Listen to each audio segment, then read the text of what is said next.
ये जो स्माइल है वो सारी कहानी बता रही है। बहुत खुश है। दिल्ली की जीत इतनी खास क्यों है बीजेपी के लिए? सिर्फ क्योंकि आप 27 साल बाद जीते हैं या कोई और बात भी है? मुझे लगता है नाविका जी, आपने भारतीय राजनीति को इतने वर्षों से एक रिपोर्टर के नाते इस पर अध्ययन भी किया, इस पर रिपोर्टाज भी की। हमारे राष्ट्र के इतिहास में पहली बार ऐसा हुआ है कि एक व्यक्ति की मात्र गारंटी पे पूरा का पूरा 27 साल का वनवास किसी राजनीतिक दल का समाप्त हुआ हो। एक तरफ मोदी की गारंटी, दूसरी ओर शीश महल या शराब घोटाला। और आज मुझे टाइम्स नाउ पर अरविंद केजरीवाल की हाथ पर विशेष रूप से है क्योंकि मैं व्यूअर्स की याद ताजा कर दूं, आप ही के चैनल की एक महिला पत्रकार के साथ जो दुर्व्यवहार अहंकार में आम आदमी पार्टी की सरकार ने किया था, मुझे आज भी आपका वो आक्रोश याद है। और मैंने कहा था कि एक दिन आएगा कि ये घमंड का घड़ा फूटेगा। तो आज उस महिला पत्रकार जो एक साधारण परिवार की लड़की थी, जिसके साथ इन्होंने दुस्साहस किया, आज की जीत ऐसे हर उस हिंदुस्तानी के नाम पर समर्पित, जिसने आम आदमी पार्टी का कहर ढाया, जिसने आम आदमी पार्टी की करप्शन का बोझ सहा और जिसने आम आदमी पार्टी की बैड गवर्नेंस का कहीं ना कहीं खामियाजा उठाया। तो टाइम्स नाउ पर मेरा मुस्कुराना विशेष केजरीवाल की हार पर बनता है। बिल्कुल। और मुझे याद है उस वक्त आप मंत्री थी और आपने भावना किशोर के लिए बहुत संवेदनशील शब्द भी कहे थे और उस वक्त हम सब बहुत चिंतित थे भावना के लिए जो जेल में डाली गई थी। लेकिन स्मृति जी, अरविंद केजरीवाल की खुद का सीट हारना, मनीष सिसोदिया की खुद का सीट हारना, सौरभ भारद्वाज, सत्येंद्र जैन, इन सभी मंत्रियों का हारना, क्या कोई विशेष कारण है जिसकी वजह से ये हुआ? आप मानती हैं आज के इन परिणामों को देखकर? देखिए, अरविंद केजरीवाल भारतीय राजनीति में स्वच्छता लाने का संकल्प लेकर आए थे।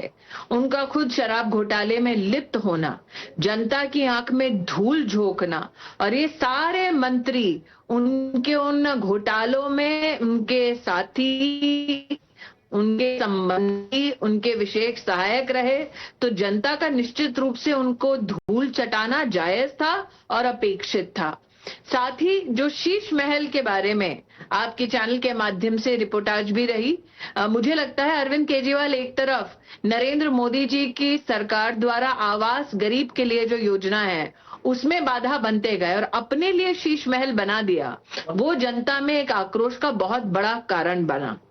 और साथ ही नाविका जी, मैंने स्वयं देखा कि भारतीय जनता पार्टी के संगठन और कार्यकर्ताओं ने, समर्थकों ने मात्र बड़ी बड़ी पॉलिटिकल रैलीज नहीं की, बल्कि घर घर जाकर एक एक परिवार से बात की। तो कहते हैं ना, God is in the details. तो हर दिन उस भगवान को डिटेल में खोजा, जनता से मुखातिब हुए, जनता के हाथ जोड़कर सेवा का मौका मांगा, अहंकार में सत्ता का मौका नहीं मांगा। और मुझे लगता है सोने पे सुहागा रहा नरेंद्र मोदी की स्वयं की गारंटी और जनता का विश्वास है उस गारंटी पर। और हमारा हर उम्मीदवार उस गारंटी की गारंटी बनकर वो उभरा या उभरी। और इसीलिए आज मैं संतोष के साथ, और महिला कार्यकर्ता होने के नाते तो शिखा राय जो सौरभ भारद्वाज को शायद हरा चुकी हैं, मैं क्योंकि प्रयाग में हूं इसलिए लेटेस्ट नंबर देखा नहीं है।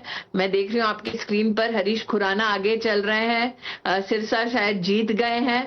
तो इन सभी कार्यकर्ताओं के साथ वर्षों क्योंकि काम किया है, इसलिए इनकी निजी जीत के लिए भी मैं आनंदित हूं और संगठन को और प्रदेश के और हमारे देश के अध्यक्ष नड्डा जी को और सचदेवा जी को, दोनों को बहुत बहुत बधाई देती हूं। बिल्कुल। और ये सर्जिकल स्ट्राइक रहा। अमित शाह जी, गृह मंत्री, ने अभी ट्वीट भी किया है। उन्होंने सबको बधाई भी दी और कहा है दिल्ली के दिल में मोदी, दिल्ली की जनता में झूठ, धोखे और भ्रष्टाचार के शीश महल को नस्ताबूद करने पर दिल्ली नस्तनाबूद करने के लिए आपदा मुक्त करने का काम किया है। दुश्मन को नेस्तानाबूद करने के लिए अमित शाह काफी है। ये तो आप सही कह रही हैं, लेकिन ये नरेंद्र मोदी के नेतृत्व में हम सब कार्यकर्ताओं ने अमित भाई को वर्षों वर्ष संगठन की एक एक ईंट जोड़ते देखी है और एक एक कड़ी जोड़ते देखी है। इसलिए आज निश्चित रूप से जैसे 14 साल के प्रभु राम के वनवास के बाद दिवाली मनाई गई थी, आज भाजपा के कार्यालय में, हमारे समर्थकों के घरों में, कार्यकर्ताओं के आंगन में निश्चित रूप से आज का दिन दिवाली से कम नहीं। मिल्कीपुर यानी कि अयोध्या वाली जगह में भी एक सीट आप जीत गए हैं बाईपोल में। ये जो लोकसभा में बार बार आपको तंज किया जाता था, ताने दिए जाते थे कि अयोध्या समाजवादी पार्टी ने जीती है, राम मंदिर के बावजूद आपको राम का आशीर्वाद नहीं है, आज मिल्कीपुर की जीत पर क्या कहेंगी? मुझे लगता है प्रधानमंत्री जी के संसद में जवाब में एक बहुत ही स्पष्ट और सटीक उनका वक्तव्य था, ये तो हमारी सिर्फ तीसरी टर्म है।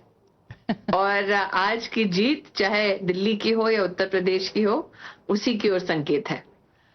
स्मृति जी, हमारे साथ जुड़ने के लिए बहुत बहुत धन्यवाद, बहुत बहुत बधाई। ना सिर्फ एक कार्यकर्ता, एक लीडर बीजेपी के होने के नाते, पर जो आप हमारे साथ उस वक्त सपोर्ट का एक सूत्र बनी थी जिस वक्त शीश महल और भावना किशोर के साथ जो हुआ था। मैं तहे दिल से अपने सारे चैनल की तरफ से आपका धन्यवाद करती हूं, क्योंकि मेरे साथ जितने रिपोर्टर हैं इस बात को मानते हैं कि आपने हमें जो सहानुभूति तब दिखाई थी, जो आपने हिम्मत दी थी, शायद कहीं ना कहीं हमारे दिल में है। स्मृति जी, बहुत बड़ा धन्यवाद आपको, और छोटा सा ब्रेक लेती हूं दर्शकों, वापस। All right, so that was Smriti Irani, in fact, former Union Minister, speaking to Navika Kumar. But let me quickly go back to our panel. Before we went into that conversation, Nimi Rastogi, you used a word toxic for one of our panelists. Why would you use such a word, ma'am? Rather uncharitable? No, the entire political class of Delhi BJP who had been contesting had been spewing poison on things which, even those things which are good, not so good, and ugly. You know, like even their win, they are bitter. Even in their victory, they are bitter. They are not humble.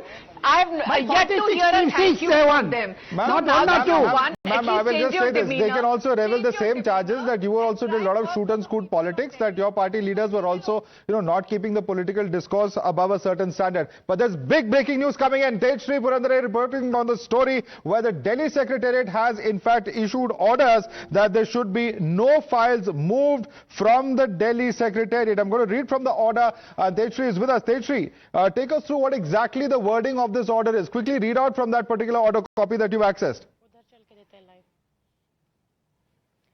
Well, absolutely. This is the big breaking news that we are picking up right now, just ahead of the trends that we have got. And in fact, this particular order has been issued by GAD, in which this order mentions that to address security concerns and safety of records, it is requested that the files, documents, computer, hardware, etc. may be taken outside Delhi Secretariat complex cannot be taken outside the complex of Delhi Secretariat without the permission of GAD, that is General Administration Department. Not just that, it is therefore directed that necessary directions may be issued to the concerned branch in charges and department offices situated in Delhi Secretariat to ensure safety of records, files and documents, electronic files under their sections.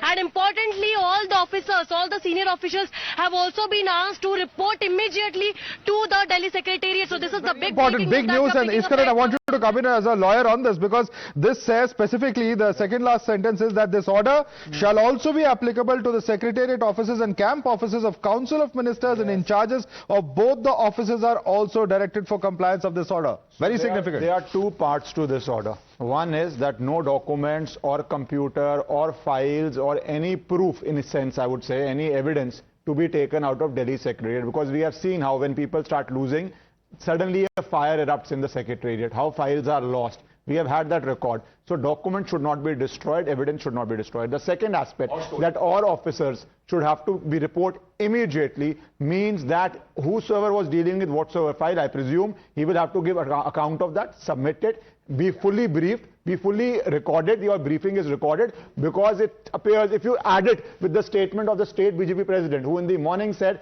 the first order of business of the new Council of Ministers would be to set up a CID or a special cell to investigate all corruptions. Up till now, there were various allegations against Mr. Arvind Kejriwal. Some of them he has gone to jail. Parvinder Sethi, But very now quickly. we will have, for once, I'll say, Yeah. for once, with this document and evidence safe, I believe that this will not be mere rhetoric. It will lead to conclusion very soon, because the step of day one Okay. is